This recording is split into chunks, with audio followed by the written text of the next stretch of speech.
The Teachings of Atlantis. Pleiadian Light Forces transmissions, channeled by Michael Love. A special message to the starseeds of New Earth, for immediate planetary broadcast. Prelude. The Pleiadians often tell stories designed to bring you to higher levels of consciousness. It's not so much about the story but about how it's encoded to trigger your memories. The data in this transmission is derived directly from channeled Earth Alliance intel and from the ancient mystery school knowledge, guarded and passed down through the ages by the Great White Brotherhood. The knowledge is guarded because it is so powerful. It is reserved only for the earnest seeker who comes forth humbly, with a pure heart and with a heightened consciousness level. The light that you seek is near you, even now. This light is for the one who desires to improve the quality of life, not only for himself, but for all. The information in this data stream is a true and accurate account of what happened in Earth's past, and the most important part is, it involves you. The Pleiadians teach that light is simply information. This is the light of truth that leads one to divine realms. If one has no information, then he is surely in the dark, and this is the darkness. We say, let there be light. Tonight we share a very real and grand message from ancient Atlantis that will play an important role in your modern incarnation on planet Earth. This data stream is extensive and will take some time to integrate. We encourage you to make some quiet time to sit down and read this information, slowly. We also suggest that you read it a second time so that the light herein will integrate into your being. It's good to take some notes as you go, because something important will be triggered and remembered inside of you, and this is where you must focus. After taking in this light, listen closely to your inner being for the next steps and follow that path. There is an ancient part of your being that is just now becoming fully aware of how magnificent it was, and still is, and we are here now to reawaken these ancient memories and to reacquaint you with this grand part of yourself. It is said by the wise ones that a being can stumble across the advanced knowledge taught in the mystery schools. However, one must be fully open in heart and mature in consciousness for this knowledge to be understood and to have any effect upon him. This incredible knowledge was used to build the grand civilization of Atlantis with the primary goal of creating heaven on earth. It is also said there is a designated and special time when one is ready to receive the light of this knowledge, and we tell you the truth, that time is right now. Stand by for super awesomeness. Begin transmission. Great One. Advanced knowledge of the mechanics of the universe was brought to Earth millions of years ago by higher conscious star races, from fifth-dimensional star systems. The Pleiadians, the Arcturians, the Sirians, and the Andromedans are the primary star nations that seeded and infused everything in the Earth realm with infinite cosmic, akashic intelligence and information. This infinite informational field is stored inside the cells of all life on Earth, in all the crystals and minerals of Earth, in all the water of Earth, in all fire, as well as in all the ether of this realm. Every sphere of the Earth is built from this informational field and is completely infused with the entirety of it all. The totality of this stored information is called the Akasha and the Living Library. It is written in the records of the Great White Brotherhood that, in the middle of time, in the shining civilization of Atlantis, when gods walked the earth, one star family from the Sirius C star system called the Sirian dynasty established Earth treaties with the Arcturians and bore children referred to as the sons and daughters of the stars. These divine children would eventually become the 12 families of Atlantis. These Sirian/Arcturian hybrid children were isolated from the rest of the surface population and placed on an island in the Atlantic Ocean, where they were taught daily from advanced mystery school knowledge. One of these special Atlantean star children was named Ningishzida, the son of Enki, of the royal Sirian dynasty. It is said that his face shone like the sun with the appearance of a beautiful angel. Ningishzida grew into an Atlantean god of all goodness and the highest wisdom, and his list of accomplishments and contributions to human civilization are mind-boggling to say the least. In Ningishzida's younger years, it is recorded in the ancient tablets that he, Ningishzida, did assist his father Enki and Ninkursag with the fashioning of modern man, after their own image and in their likeness, in the Garden of the Eden. As the 12 families of Atlantis matured into wise adults, they became the high council and guides for the entire civilization of Atlantis. After thousands of years of spiritual practice and development, he became the primary teacher of knowledge and wisdom to the civilization of Atlantis. The ever-wise Ningishzida became known in the latter days of Atlantis as Thoth the Atlantean.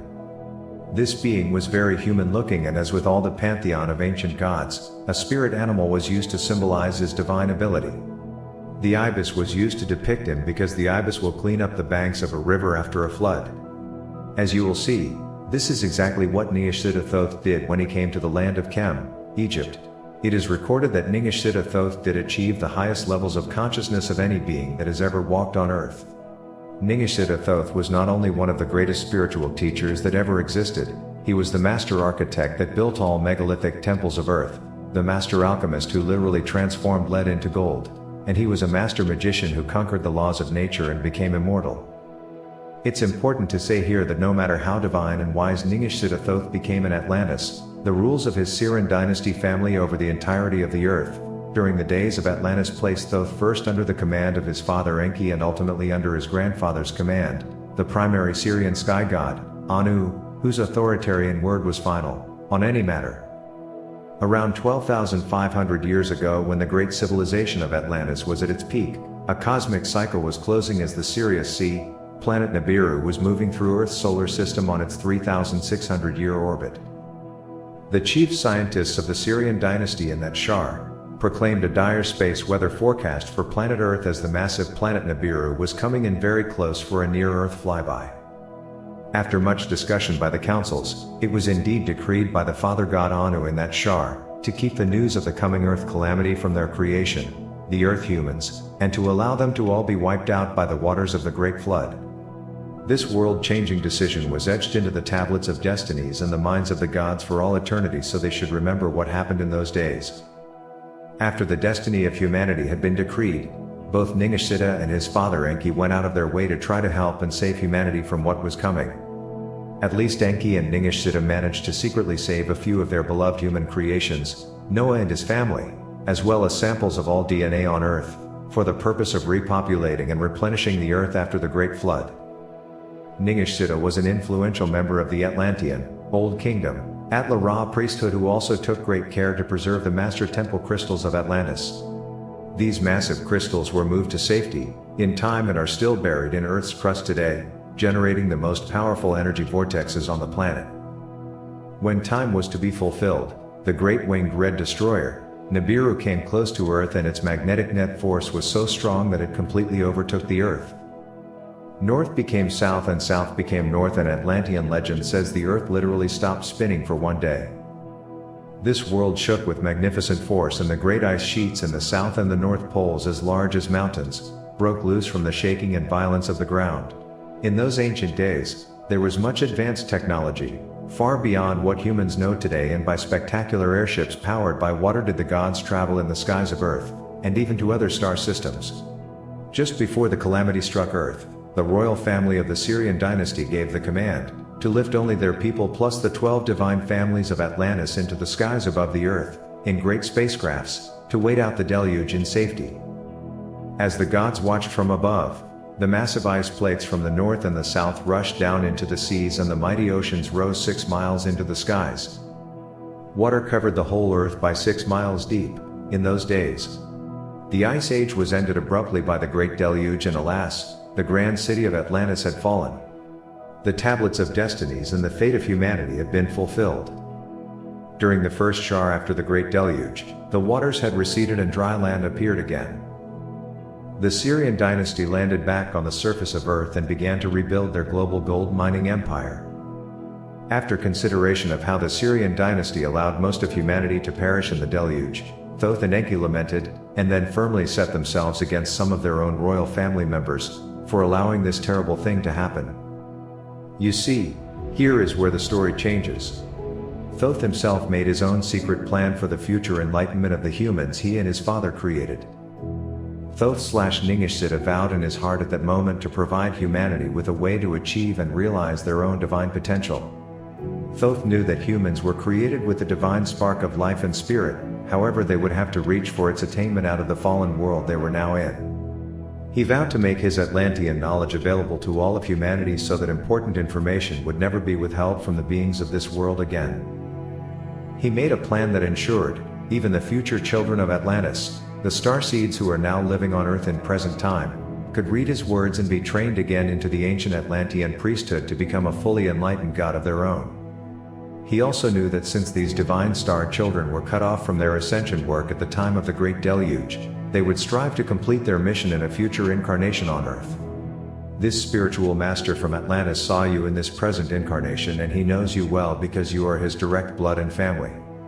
He knows your resolve, he knows your abilities, and he knows you will absolutely attain your goal. Thoth then became filled and consumed with a great fire and purpose and began putting all of his energy into developing a higher human civilization and restoring Atlantis back to the paradise it was before the deluge. Though before the Great Flood, Atlantis was originally concentrated in a small island colony beyond the east coast of North America, and near the northern tip of Africa, below the European west coast. Thoth's plan for New Atlantis was to recreate its glory all across the planet. Everything to build again from solid foundation, Thoth proclaimed. This time, however, we will build the great temples of Atlantis in every land, and we shall begin in the land of Chem. And after this, the command was given to lift the 12 families of Atlantis into great spaceships and travel on the wings of the morning towards the land of Chem. It is written that when we landed on the wings of the morning and arrived in Chem, we were confronted by a barbaric people, but I, Thoth, quickly subdued them by a strong crystal pulse from my staff. I established order and light among these people, and in time they became as the children of the gods of Egypt. Great advanced temples and buildings with blueprints from beyond this world were soon planned and erected all up and down the Nile Valley. Most of these temples are still standing to this day. It is said, if you want to know Atlantis, know Egypt. The secrets of Atlantis are in plain view in Egypt.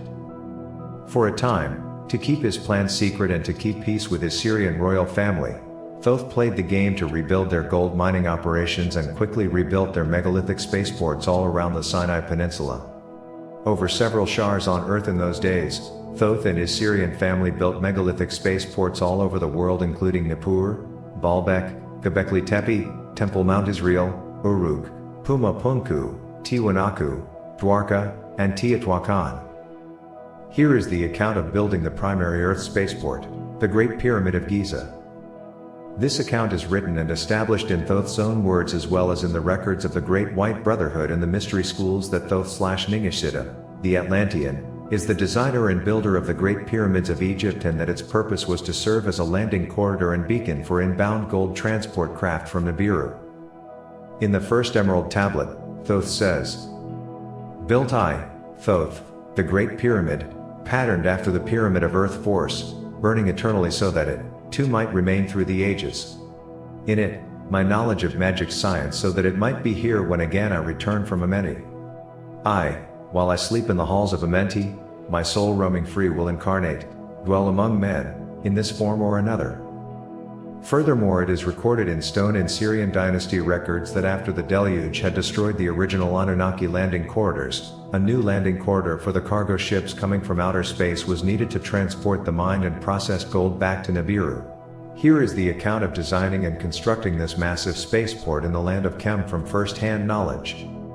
It is established that a new landing corridor for the Anunnaki ships coming from outer space was needed. The landing path on the twin peaks of Arata, in the north, were selected and anchored. To demarcate the landing corridor, two other sets of twin peaks required, to delimit the landing corridor's boundary, ascent and descent to secure, where the second set of twin peaks was required. Mountains there were none, only a flatland. Above the water-clogged valley from the ground, protruded artificial peaks thereon we can raise, so did Ningishzida to the leaders say. On his tablet the image of a smooth-sided, skyward rising peaks for them in straight lines he drew. If it can be done, let it so be.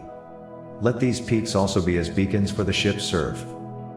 Measuring the great lines from above, according to the position of the stars, on the flatland, above the river's valley, Ningishzida a scale model did build the rising angles and four smooth sides to he perfect.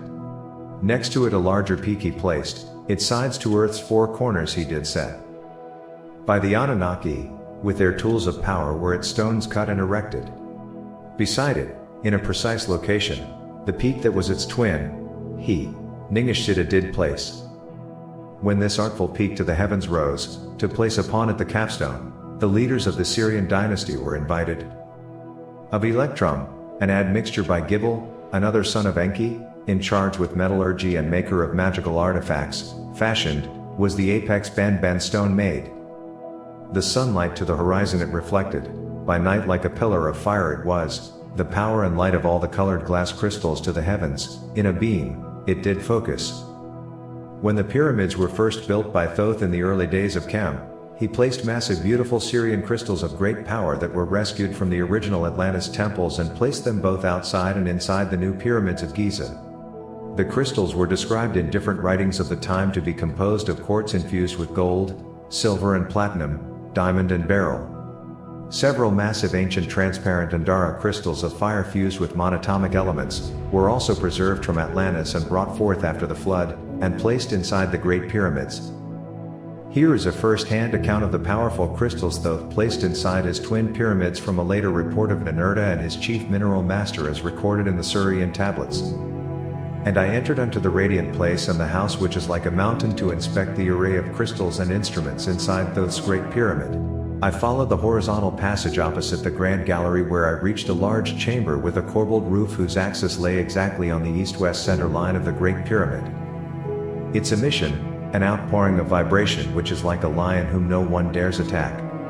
The powerful vibration came from a large fiery crystal fitted into a niche that was hollowed out in the east wall.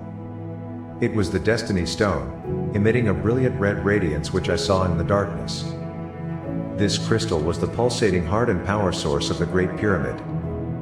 This fire crystal emitted a strong beam that was tracking every movement of the fiery birds of the sky. In the narrow passages only a dim green light glowed, the grand gallery glittered in multicolored lights, its vault is like a rainbow. The many-hued glows were emitted by 27 pairs of diverse, glass-like crystals that were evenly spaced along the whole length of each side of the gallery. Each crystal emitted a different color radiance. Then I moved to the uppermost grand chamber, where I beheld its pulsating stone. I was now in the pyramid's most restricted sacred chamber, from which the guiding net radar was spread out to survey the heavens and the earth. It responded to vibrations with bell-like resonance. The heart of the guidance unit in this sacred chamber was the Goo crystal, the direction-determining crystal that guided the great ships from Nibiru to Earth. The records go on to say, when the artful works, by Ningishzida were designed, completed and ready, the Anunnaki leaders the great twin peak entered, at what they saw they marveled. Eker, house which like a mountain is, they named it, a guide for the celestial chariots from Nibiru and a beacon to the heavens it was. Then, by his own hand the Nibiru crystals activated. Inside, eerie lights began to flicker, an enchanting hum and vibration the stillness broke. The Atlantean firestone, the stone of destiny, inside the great mountain's interior was causing the chambers to glow with a reddish light of heaven. Outside, the capstone all at once was shining by the blinding light of its pulsating crystal, brighter than the sun it was casting its beam to the stars. These otherworldly Syrian and Arcturian crystals were spoken of by Thoth Tahuti as being passed down in ancient days from Lemuria to the Atla-Ra priesthood of Atlantis and were called Andara, which means the light of beauty and perfection. Andara is an exotic form of transparent monatomic silicon dioxide that is often fused with other types of crystal and other precious elements. The ancients used these powerful crystals because of the way they refracted high vibrational light, scalar and tachyon waves, from higher realms into their temples. These sacred glass crystals of Atlantis were visually stunning in appearance and emitted powerful energetic auras that were all colors of the rainbow and could be seen for miles. The Atla-Ra placed massive, 50-foot tall blocks of these crystals inside their 12 primary temples, and these powerful and beautiful Holy Grail stones were known as the Master Crystals of Atlantis. The Atla priests of Atlantis took great care and effort to safeguard and preserve these valuable crystals before the Great Deluge occurred. Large pieces of these powerful crystals were removed from the caverns where they were buried pre-flood by the Atla-Ra and brought forth after the deluge to the land of Chem, Egypt, and placed in the Great Pyramids. Here is the account of placing Thoth's face on the Great Sphinx.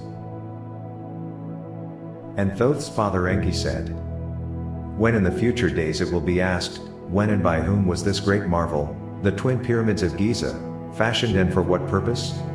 Let us beside the twin peaks, a monument create, the age of the lion, Leo, let the it announce.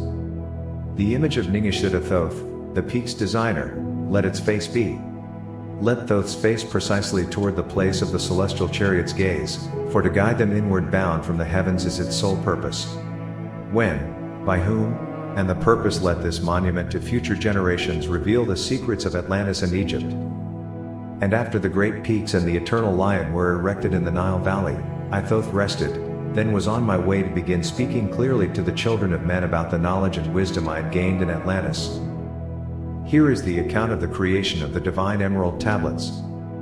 In the first days of Chem, and to the children of the stars of the new kingdom of Atlantis did Thoth, in the angelic light language of Sensor, by his own hand, inscribe the great words of the teachings of Atlantean priesthood on 12 plates of indestructible and cosmic emerald, sealing the spiritual mysteries of the highest order. It is said that every spiritual seeker is destined to read this ancient cryptic work.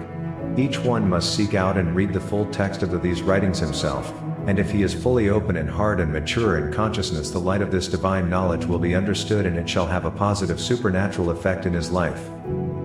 In the Emerald Tablet teachings of Atlantis, Thoth is describing astral projection of the third eye, out of body, combined with specific visualizations and the decree of powerful angelic tones and names. In ancient Atlantis, the star children would memorize these enchantments before entering into meditations in order to achieve results. The children of the stars in Atlantis became masters at leaving the body at will through the third eye chakra portal, the doorway in your being that grants access to other dimensions and realities. Again we say, one must be ready in heart and consciousness to receive the following information or it will not be understood. This is the way it is encoded. All of this information comes from the highest place of goodness and love and will only improve life and elevate you to much higher ways of being. Here is a helpful hint from the master teacher himself. You may have to be exposed to the light of this material several times for it to enter in, and know that your intention means everything. If you are an earnest seeker of the light, you will not stop seeking it until you find it. So what are some of the mysteries and secrets of the Atlantean star children, stored in the emerald tablets? Well, how about not aging and not dying in the physical body for starters? Atlantean teaching number 1. How to be immortal in the human body. Now I, Thoth, give ye the key of immortality. Here is the secret of balancing the magnetic poles of the body to the earth. List ye, O man, whilst I Thoth give the secret, so that ye, too, shalt taste not of change. 1 hour each day shalt thou lie, with thine head pointed to the place of the positive pole, north. 1 hour each day shalt thy head be pointed to the place of the negative pole, south. Whilst thy head is placed to the northward, hold thou thy consciousness from the chest to the head. And when thy head is placed southward, hold thou thy thought from chest to the feet. Hold thou in balance once in each 7. And thy balance will retain the whole of its strength. Aye, if thou be old, thy body will freshen, and thy strength will become as a youth's. This is the secret known to the masters, by which they hold off the fingers of death. Neglect not to follow the path I have shown. For when thou hast passed beyond years, to 100 to neglect, it will mean the coming of death to the body. Note, it is important to do this exactly the way it is described here. This is powerful magic that yields powerful results. Atlantean teaching number 2, how to eliminate darkness. Note, the angelic names below are simply tones that vibrate in such a way as to open channels on the right side of your brain that allows you to connect and flow with the light. These sounds override and overcome the lower channels of the left brain. Now I Thoth the Atlantean shall teach you how to eliminate darkness and low vibrations from any space. Seek ye first a place bound by darkness. Place ye a circle around about thee. Stand erect in the midst of the circle. Use thou this formula, and you shalt be free. Raise thou thine hands to the dark space above thee. Close thou thine eyes and draw in the light. Call to the spirit of light through the space-time, using these words, and thou shalt be free. Fill thou my body, O spirit of life. Fill thou my body with spirit of light. Come from the flower that shines through the darkness. Come from the halls where the 7 lords rule. Name them by name, I, the 7. 3, 4, 5, and 6, 7, 8, 9. By their names I call them to aid me. free me and save me from the darkness of night. Antanas, Kertis, Chital, Guyana, Huertal, Senveta, Artel, by their names I implore thee. Free me from darkness, and fill me with light. Know ye, O man, that when ye have done this, ye shall be free from the fetters that bind ye. Cast off the bondage of the brothers of night. Atlantean teaching number 3, how to enter the halls of Amenti. Calm let thy mind be. At rest be thy body. Conscious only of freedom from flesh. Center thy being on the goal of thy longing. Think over and over that thou wouldst be free. Think of this word, La Ganuver. And over in thy mind let it sound. Drift with the sound to the place of thy longing. Free from the bondage of flesh by thy will. Hear ye while I give the greatest of secrets. How ye may enter the halls of Amenti. Enter the place of the immortals as I did. Stand before the lords in their places. Lie ye down and rest of thy body. Calm thy mind so no thought disturbs thee. Pure must ye be in mind and in purpose. Else only failure will come unto thee. Vision Amenti as I have told in my tablets. Long with fullness of heart to be there. Stand before the lords in thy mind's eye. Pronounce the words of power I give, mentally. Makut el. Shab el. Hail Sor Ben el.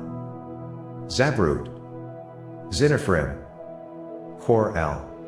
Relax thy mind and thy body. Then be sure your soul will be called.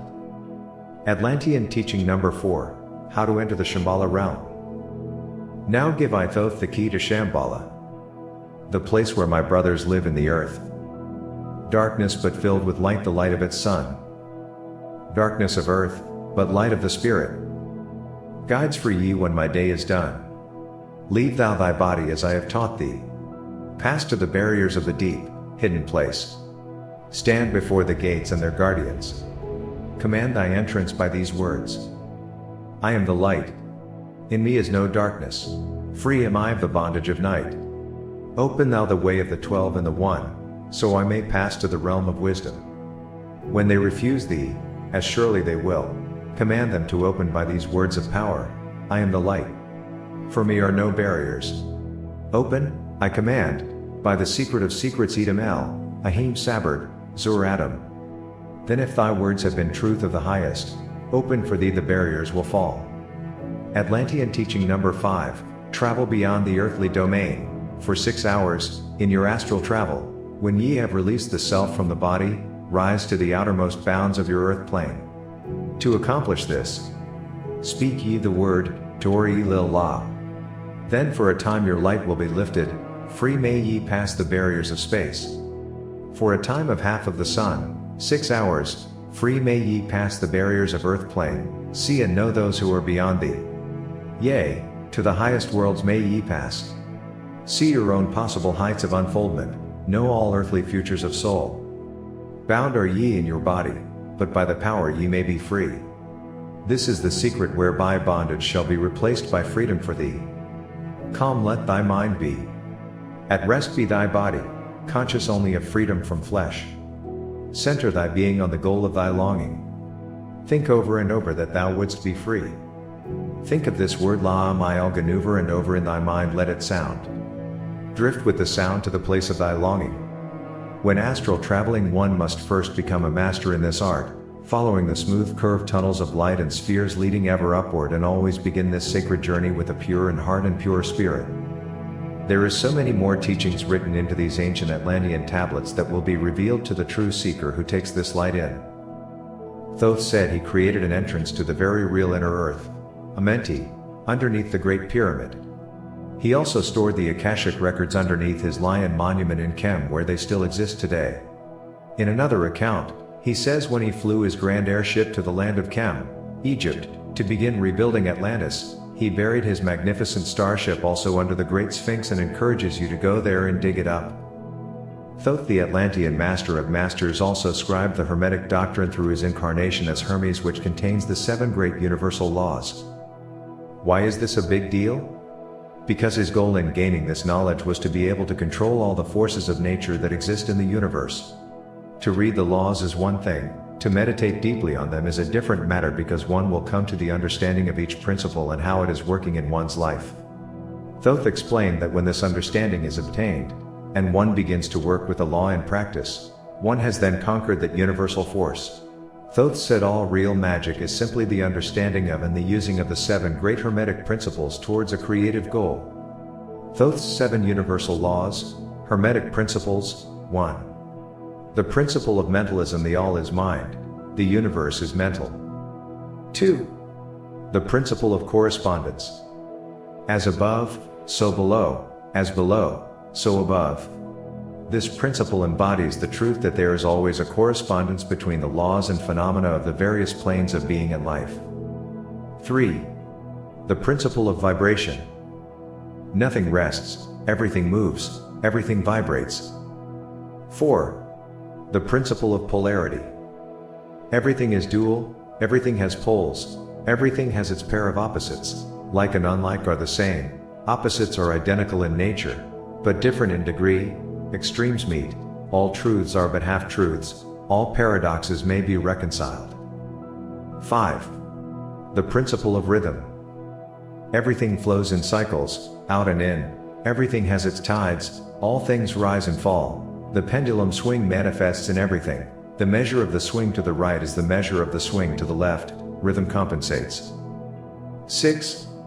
The principle of cause and effect: every cause has its effect, every effect has its cause, everything happens according to law. Chance is but a name for law not recognized. There are many planes of causation, but nothing escapes the law. Mind and thought is the first cause. 7. The principle of gender: gender is in everything. Everything has its masculine and feminine energy and principles. Gender energy manifests on all planes. One interesting note about this ancient teaching: this writing describes the 7 natural forces that control everything in the universe, specifically your life. What is mind-boggling is this enlightened teaching illustrates how you are fully able to control these controlling forces. This is the primary secret of the power of the Atlanteans, demonstrated by the wisdom and technology they possessed. All God beings that display supernatural ability and technology have gained the understanding of how to control the natural laws of the universe. These 7 Hermetic principles teach how we manifest matter from the source field by using mind, focus and emotion. It also explains why everything happens as it does, as well as how karma works. Modern manifestation and law of attraction techniques were derived solely from the ancient secret of secrets alchemical doctrine, which is written around these 7 principles. Manifesting in ancient Atlantis was simply called magic. Great One. It is written in the Atlantean teachings that the children of the stars, the priests and priestesses of Atlantis, were created from a divine seed from other worlds, and this family of light has never been separated. The ancient books say this same special group of light beings have incarnated over and over, together on earth, even unto this modern day. These are the great ones spoken of in all great books that number as the sands of the sea in heaven, and who overcame the whole world.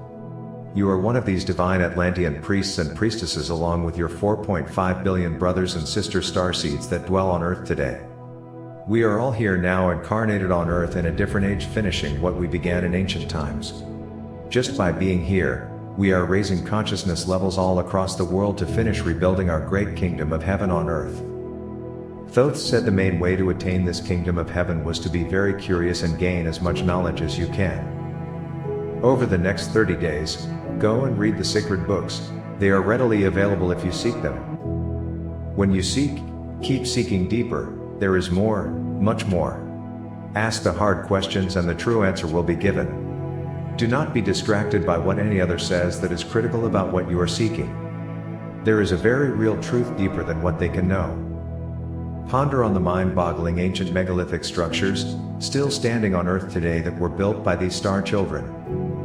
The Atlantean teachings are a divine star map, left behind by the master teacher, Thoth. These esoteric writings are helping us find our way back to our ancient home and to the shining civilization we once knew. It is time for our return to great Atlantis. Hurry, for a new day is dawning. The sun is shining between thy great peaks. Shall we depart on the wings of the morning? Herein is an ode to the children of the stars of Atlantis written by the ever-wise and loving, Thoth the Atlantean. I, man, know ye this knowing. Always beside thee walk the children of light. Masters they of the sun power. Ever unseen yet the guardians of man. Open to all is their pathway. Open to he who will walk in the light. Free are they of dark amenity. Free of the halls, where life reigns supreme. Sons are they and lords of the morning. Children of light to shine among men. Like man are they and yet are unlike. Never divided were they in the past. One have they been in oneness eternal. Throughout all space since the beginning of time. Up did they come in oneness with the All-One. Up from the first space, formed and unformed. Given to man have they secrets that shall guard and protect him from all harm. He who would travel the path of the Master. Free must he be from the bondage of night. Conquer must he the formless and shapeless. Conquer must he the phantom of fear. O, children of the stars, hear my words of wisdom and keep them forever in your heart. For I will be with you always, down through the ages, until thy dream comes true. And so it is. These are the true words of Thoth the Atlantean, given unto the children of the stars of Atlantis. This is the true account of the time of Atlantis before the great flood, onto the land of Chem, and then out to the whole world, to rebuild our great kingdom, of heaven on earth. You are closer than you may think in your ascension to the next highest realm. That which you seek will soon be seen. It is required now that you simply look a bit deeper. It is your destiny to return again to your greatness where you will walk beside the gods. What was, shall be again. Thank you for all that you do and for coming to earth at this time. We give you great honor as one of the children of light and we stand beside you, until all things are fulfilled. Let us know if you have memories of our ancient days in Atlantis and from our grand times in the land of Chem. Godspeed. Michael and the Pleiadians. 5DEarthProject.com. A recommended source for authentic Andara monatomic crystal. www.andarenterprise.com.